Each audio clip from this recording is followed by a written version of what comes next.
এই দেখো আমার মেয়ের কাণ্ড দেখো, ও ভটভটি গাড়ি এখানে রাখা আছে, ওই বাড়ির আর কি কাকিমাদের গাড়িটা এখানটায় রাখা আছে, আর ও দেখো তাতে উপরে উঠেছে।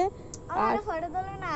হ্যাঁ সে আমি ফটো তুলে দিচ্ছি, কিন্তু তুই এটা বাবারে এরম করে কে গাড়ি চালায়? হ্যাঁ এরম করে কে গাড়ি চালায়? এ তো গাড়ি অ্যাক্সিডেন্ট হয়ে যাবে। তুই বড় হয়ে কি ভটভটি গাড়ি চালানো শিখবি নাকি এখন থেকে শিখে রাখছিস? হ্যাঁ রে, ওগুলো কিছু একটা গাছ হবে লম্বা লম্বা ধানের মতো, ওই গাছগুলোকে বলছে, ওই গাছগুলোকে ব্রেক মারছি। চ নাম এবার। আরে ছবি তুলে দাও। সে আমি ছবি তুলে দিয়েছি তো, ছবি তুলে দেবো। আরে মা গো, ও নকশা দেখো, এইভাবে ছবি তুলবি? আচ্ছা ঠিক আছে, তো চলো গাইস এখন টাটা সবাইকে। তুলছি চলো সবাইকে টাটা।